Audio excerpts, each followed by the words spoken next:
During planting season, when the seed just gets put in the ground and starts to sprout, having adequate soil moisture is critical. I've shared in the past that healthy soil can hold more water, but I wanted to prove that for myself here at the Proving Grounds. Based on some of our past heavy rains, I asked one of the GrowingDeer spring interns to find a test that we could use to replicate what would happen if we had a 2-inch rain. Ricky searched the internet, did a bunch of reading, and found a test that was simple to apply that fit what I wanted to learn exactly. Ricky Grimes has been one of our interns this spring, and he goes to Northern Iowa University. He's a senior, so he'd be graduating, and he needed some projects along with learning our field opportunities here, what we do in the field.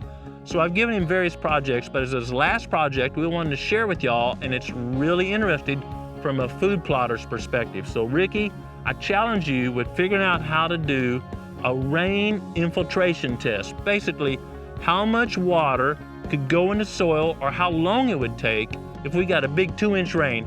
Tell us just a little bit about, you went online, other people have done this, you kind of modified techniques for our rocky soil. Tell us what you did. I did some research online, and I realized that I needed to find something that holds water and a stopwatch to measure how long it took to soak in. So we just cut off the end of a coffee can. It's really rocky here, so plastic bottle wouldn't do too good going in our soils. Ricky figured that out in some earlier trials. So take a coffee can, work it down in the ground. That way you won't have the water going out the edge. Is that right, Ricky? Yep. Get that water in there about yay deep. We're gonna put 2 inches. Ricky's done the math, so we know how much water to pour in to equal 2 inches for this size. Start the stopwatch and see how long it would take for a 2-inch rain to sink into the soil. All right, Ricky, man, you've done a lot of research, taught me a few things. You've done the hard work. You've actually done some trials off camera, figured out what worked and what didn't work. So, man, I'm gonna back out of here. Let's see what you can do.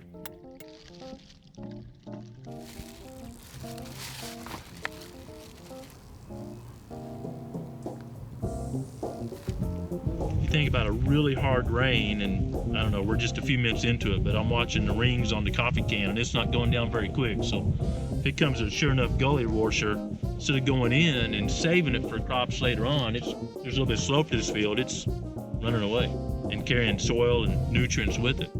Not storing much right now, it's just sitting on top, called ponding.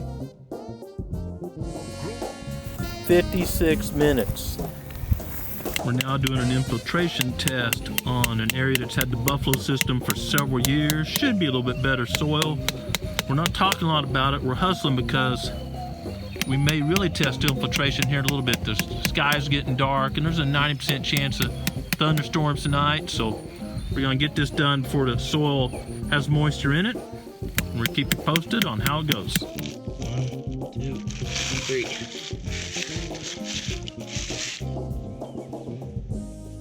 Here we go.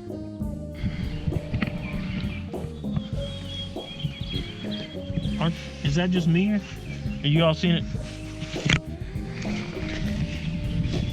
Oh yeah, it's going down. Mm-hmm. Holy mackerel, we're not even a minute into it.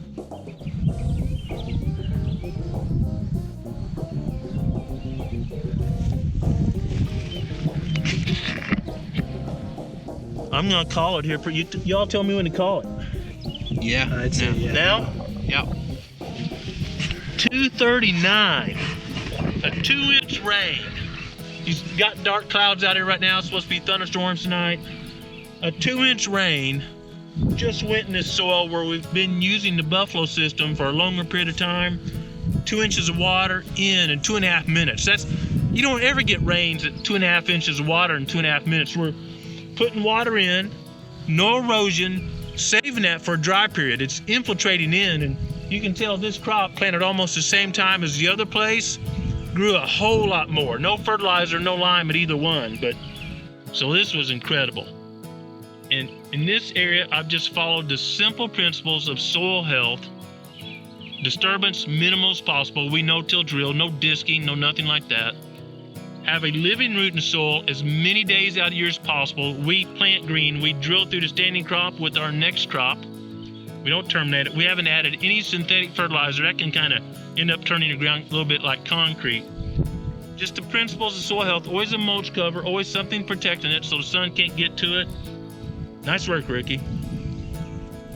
You did good on your grade, and I feel really good about the soil. Nice work. Congratulations. Thank you. A bit over 2 minutes versus almost an hour. More than 20 times faster. More than 20 times faster, the water soaked into the soil. No wonder there's never any sign of erosion in the plots that have had the buffalo system for a few years. We saw these same results last year, but for a different reason and only above the ground. We had some hot sown fences up, protecting some 4-H soybeans, and during the later part of the growing season, it got dusty dry. But the beans in the fence where the deer weren't browsing, guys, they were chest tall on me. They didn't even know a drought was occurring.